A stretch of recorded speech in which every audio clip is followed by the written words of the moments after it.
En un mundo donde los mitos se aceptan como verdades y las barreras parecen imposibles de romper, es hora de hacer una pausa y cuestionar. Esto es ¿Quién dijo?, el podcast donde nos atrevemos a preguntar ¿quién dijo que no se puede? Mi nombre es Camila Aguilar, directora de la Fundación Alpina, y los invito a que me acompañen a conocer estas historias de la mano de invitados que siembran semillas de cambio en nuestro país. Hola, bienvenidos a otro episodio del podcast de la Fundación Alpina, ¿Quién dijo? Hoy vamos a hablar de un tema muy interesante y es ¿quién dijo que un plato no puede cambiar vidas? Y hoy tenemos un invitado muy importante que es Harry Sazón. No necesita mucha presentación, pero Harry Sazón es uno de los chefs más reconocidos en Colombia y en América Latina. Y tiene una característica y es que ha venido trabajando también por promover el trabajo con los pequeños productores. Entonces, queríamos invitarlo, dado el trabajo que hace la Fundación Alpina, y conocer mucho más sobre cómo llegaste, Harry, a trabajar con estos pequeños productores. ¿Cuál fue esa idea que te llevó a pensar que con la cocina podías transformar también la vida de otras personas? Hola, un buen día para todos. Mira, mi trabajo, mi profesión, mi labor del día a día depende del campo y del agro. Y estando aquí en Colombia, tenemos una riqueza de nuestra agrobiodiversidad que es increíble. Me paso yo la vida buscando ingredientes, buscando ese producto que va a marcar la diferencia que yo ponga en el plato para mis clientes y por qué vienen a mis restaurantes. A través de ese trabajo me di cuenta que nuestros platos le cambian la vida a nuestros productores. Hace muchos años, más de 20 años, descubrí los palmitos frescos del Putumayo, un producto que son cultivos de erradicación, donde familias que vivían en el eterno conflicto de la guerra, de ese conflicto social que tenemos por el narcotráfico, vivían una vida donde nunca te miraban a los ojos. En una primera visita al Putumayo, a la selva,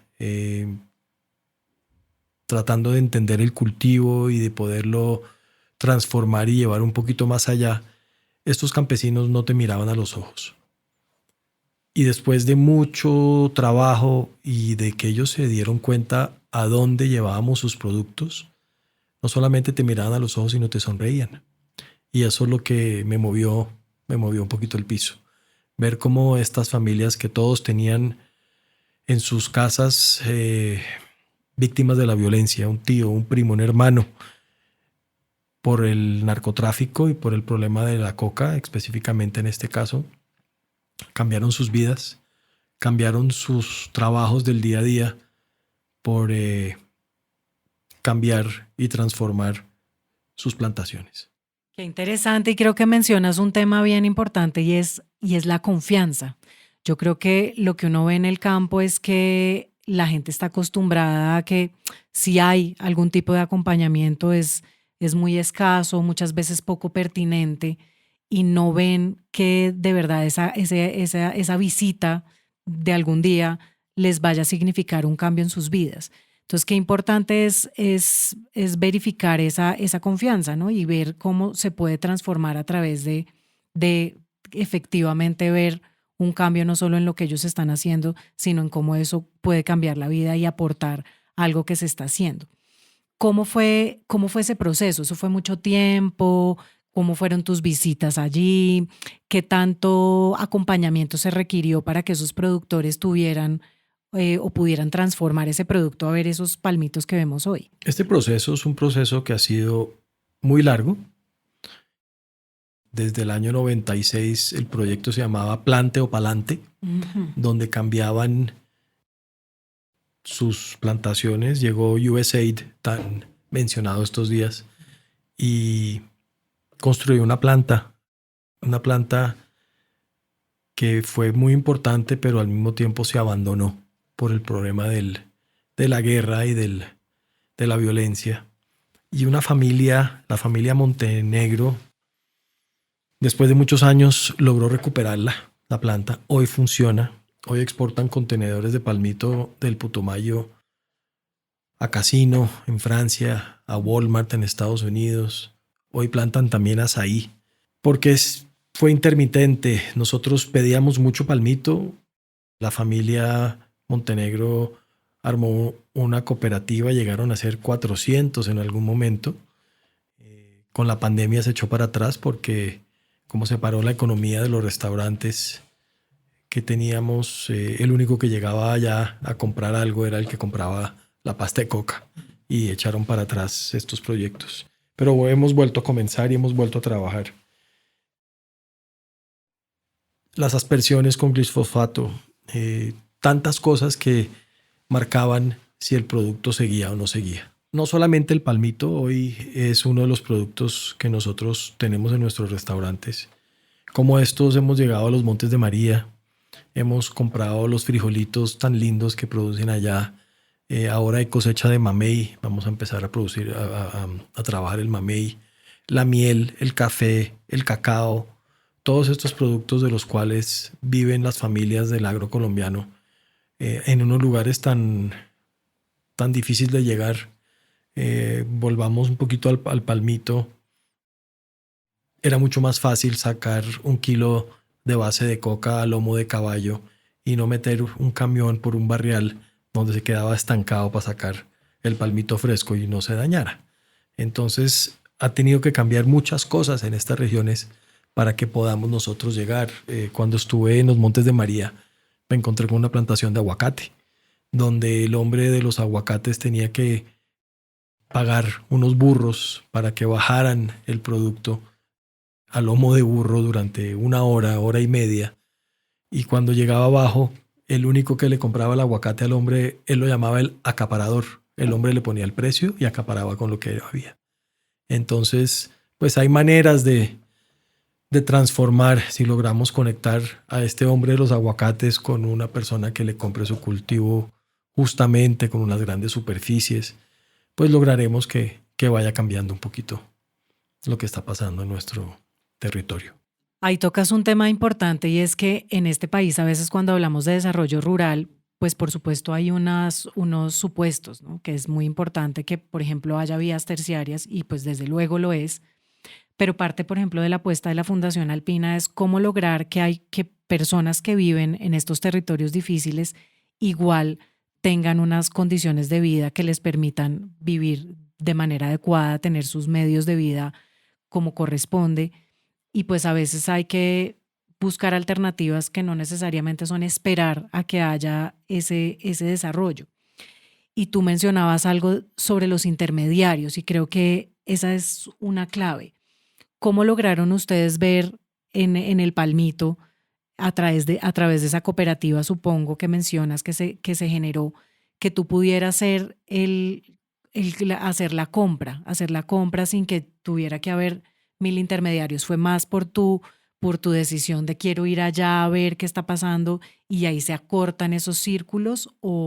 Llegamos a la familia Montenegro. Ellos fueron los primeros palmitos llegaron a Bogotá en aviones militares y los trajo a través del plante del gobierno con el presidente Pastrana. Logramos probar el producto y ver la maravilla que era tener un palmito fresco en un comedor de los restaurantes nuestros. Y luego fuimos aprendiendo, nos dieron un teléfono y llegamos a Edgar Montenegro. Su madre y sus hermanos todavía están allá, pero ellos entendieron que habían otras maneras de vivir, porque todo lo que estaba pasando en ese territorio no era viable. No era viable. Y cambiaron la manera de pensar. Y eso es todo, cambiar la manera de pensar. Y por ejemplo, ahorita cuando mencionas Montes de María, ¿el proceso ha sido el mismo? ¿Que ustedes van o tú vas y visitas y identificas unos productos que te interesan? Así es. Allá está Miguel, un muchacho que maneja Azocomán, una asociación de mujeres que tienen plantaciones en los patios traseros de sus casas. Y con estas mujeres hemos identificado productos que para ellos no valen mucho, pero para obtenerlos en la alta gastronomía sí. El limón de oro, por ejemplo, que lo trabaja tanto Jaime David Rodríguez en Celele, en Cartagena. La piñuela. Cositas que se han ido perdiendo de nuestras tradiciones, porque desafortunadamente lo que pasa en el mundo entero es que lo que no se come no se siembra. Y hemos perdido infinidad de productos de nuestra cocina tradicional por la globalización también. Las pomarrosas y todas estas frutas que veíamos de niños, que ahora son tan difíciles, peritas de agua, cosas que oímos pero ya no vemos. Claro. Y digamos, cuando hablamos de esos rescate de productos, muchas veces hay que ver por dónde arrancar, ¿no? Porque si ya no está, tú cómo sabes que existía, ¿cómo haces ese proceso? Tú vas y visitas Así es, hay que territorios. ir siempre que salir, visitar, probar, acercarse a la gente, acercarse al campo y mostrarles muchas cosas que tal vez para ellos no son importantes y para nosotros sí.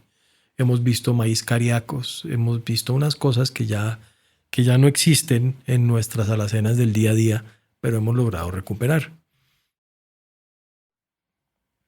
Viajando, viendo, probando, cocinando con ellos, viendo qué comen también, es la labor. Pero también los cocineros nos hemos dado cuenta que tenemos también voz y voto, que poniendo algo en el plato tenemos una historia para contar. Y si tenemos una cara para ponerle, qué más lindo que eso, el nombre de la persona que nos trae los productos. Y ahí en nuestra experiencia, que no es así tan amplia, pero también en la fundación procuramos ese rescate de productos ancestrales. Lo que tú dices es bien importante y es esa conversación, porque muchas veces pues no es claro cuando tú empiezas, no lo tienen hoy ese producto, pero empiezas a conversar y empiezas a ver, no, es que mi abuela y es que antes aquí se producía, y entonces empieza uno a ver, bueno, ¿dónde está ese producto? No, pues sí está el árbol, pero nosotros ya no hacemos nada con eso. Sí, se cae y se pierde. Exacto. Y se pierde porque también hay falta y hay algo de ignorancia en la gente. Y también tenemos nosotros una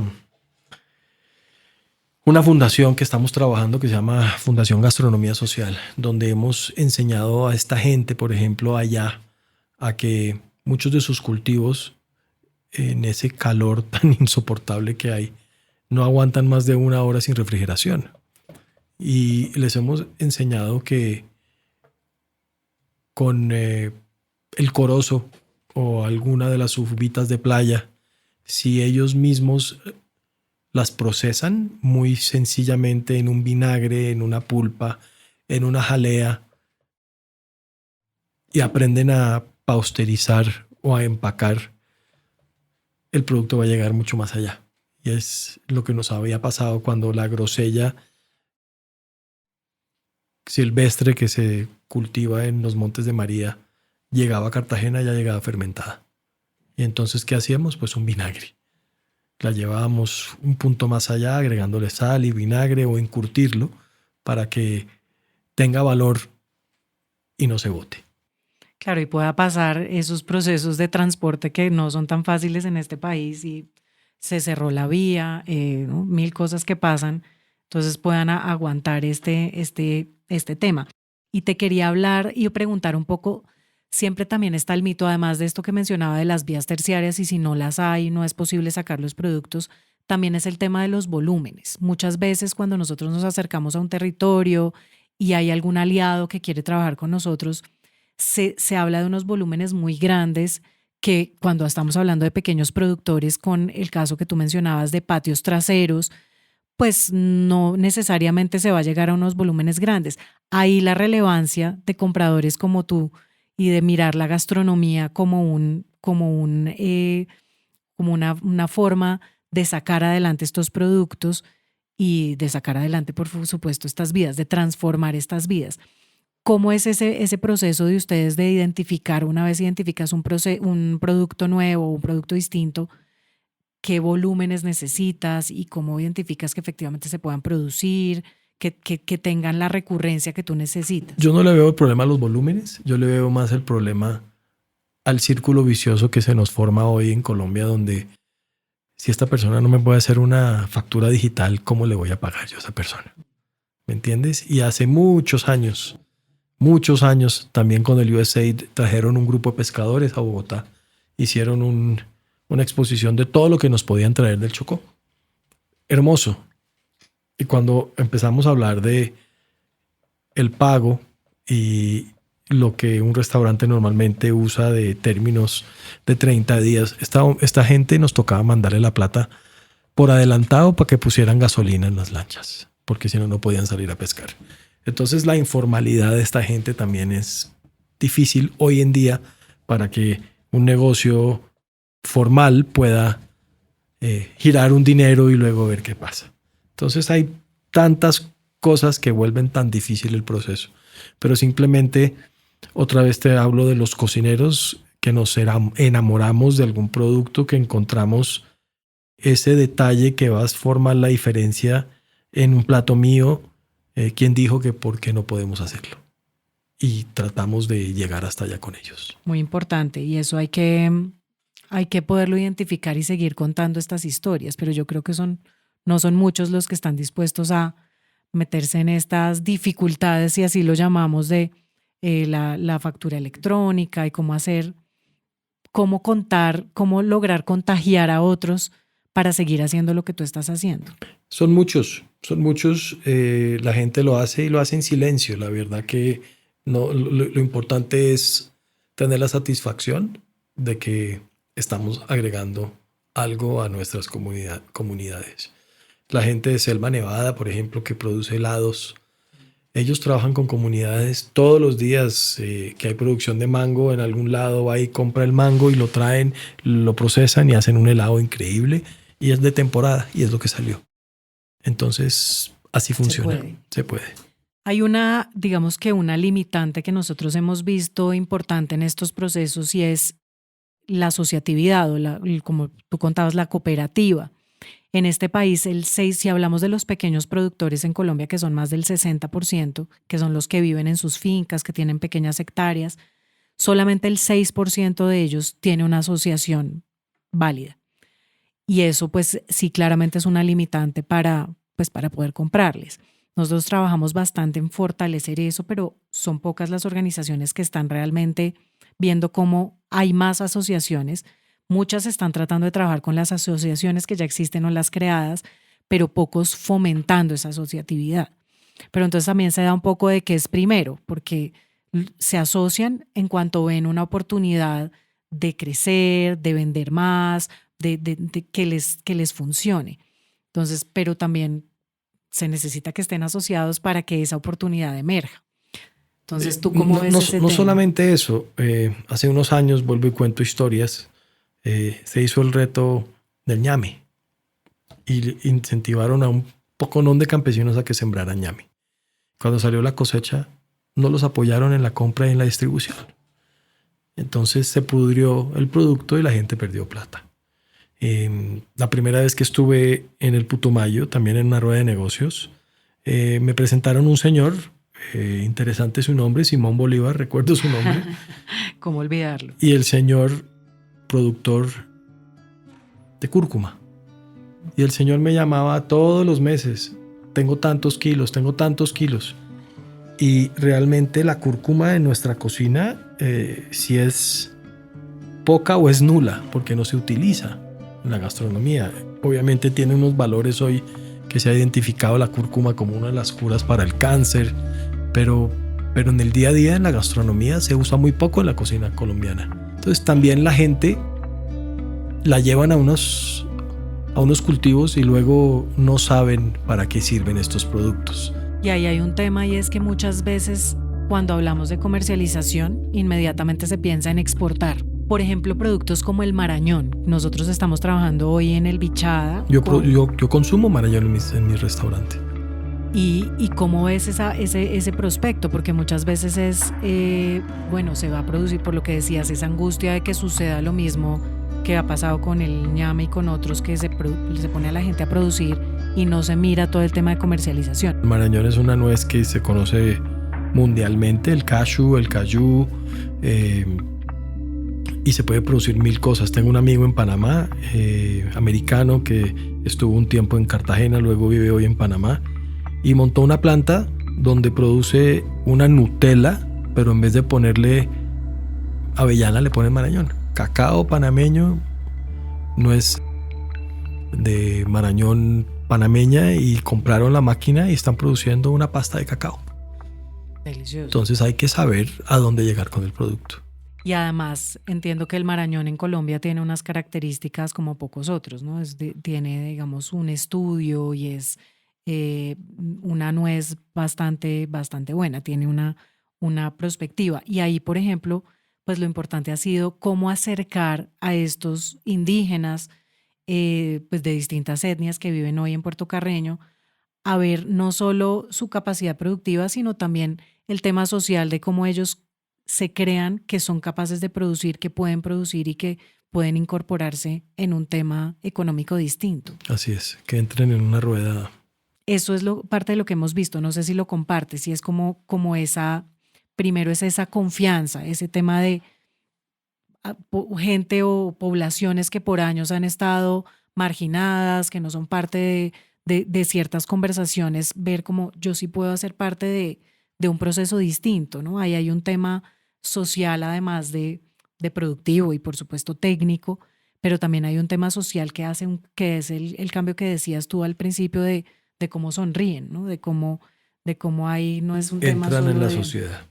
Exacto, sienten que tienen un valor importante. Algo similar nos ha pasado en La Guajira que, dicho sea de caso, te reitero la invitación para que puedas ir con nosotros a la Alta Guajira. Nosotros trabajamos en Nazaret, que es un corregimiento de Uribia, muy en la Alta Guajira, cerca al Parque La Macuira. Ahí pues hay unas comunidades que tienen una historia diferente en términos de agua, porque pues al estar al lado del parque, pues hay un poco más de agua que lo que uno tiene en el imaginario de La Guajira. Y hay apenas el trabajo que hemos hecho pues durante, como tú decías, también varios años, porque esto no son transformaciones que se logran de la noche a la mañana. Han pasado de tener una comida al día a tener 3, de contar con un alimento de alto valor nutricional a tener 8. Y ahí es donde vemos, a pesar de que nosotros no tenemos este tema pues el rescate sí de alimentos ancestrales, pero no necesariamente gastronómico, ellos mismos empiezan a experimentar o a rescatar ciertos platos o ciertas formas de producir o de consumir un alimento que habían olvidado. Nos daban era como una bebida hecha de las semillas de la patilla, como que las ponen a cocinar las semillas y hacen una especie, queda como una leche de almendras, como exacto. Entonces empiezan, pero ellos mismos y nosotros a conocer esto, pero a fomentar para también que haya ese intercambio entre otras comunidades. ¿Tú cómo ves hoy decías que hay otros cocineros también como pensando en este tema? ¿Cómo ves que podemos alzar la voz también por esos pequeños productores que están arrancando y contar una historia juntos distinta? Es llevarlos al territorio y mostrarles qué está pasando. Y hacer una rueda de negocios llevando los transformadores, que son los cocineros, la gente que podría consumir y procesar estos productos. Y que prueben esa bebida que hacen a base de las semillas de sandía. Seguramente muchas cosas podrán salir de ahí. Y pues no sé, Harry, si hay algo más que nos quieras contar en términos de quién dijo que un plato no puede transformar una vida. Los platos, vuelvo y te digo, los cocineros somos portadores de la palabra. Tenemos un espacio en el cual podemos contar una historia a través de nuestros platos. Ver la gente venir, cuando hicimos la rueda, hicimos el lanzamiento del video de Montes de María, trajimos varias mujeres de la comunidad y cuando ellos llegaron al restaurante y vieron a dónde llegaron sus productos, para ellos era llenar el corazón de alegría. Y eso es lo que podemos decir los cocineros, que cuando conocemos y transformamos las vidas de la gente que están detrás de nuestros productos, la vida les cambia a ellos inmensamente. Pues Harry, alegría también me da a mí oír todas estas historias y ver cómo es posible hacer estas transformaciones, cómo eventualmente el trabajo de estos pequeños productores puede salir de donde están, llegar a otro lugar, pero no necesariamente con estas ambiciones o esas dificultades que se presentan en el camino, sino cómo realmente buscarle el lado y de saber que hay gente como tú y otros cocineros que están apostándole a este país, apostándole a lo que tenemos y a nuestra realidad. Entonces, de verdad, mil gracias por venir y contarnos estas historias y por seguirnos enamorando de la comida colombiana y de estos pequeños productores. Muchas gracias. Gracias por invitarme. Siempre hemos dicho que Colombia puede ser la próxima alacena del mundo. Así será. Nuestros pisos térmicos nos dan para sembrar todo lo que queramos. Gracias por acompañarnos en este episodio de ¿Quién dijo? Recuerda seguirnos en todas las redes sociales como @Fundación Alpina para conocer más de estas historias. Comparte este podcast y escúchalo en YouTube y Spotify. Hasta pronto.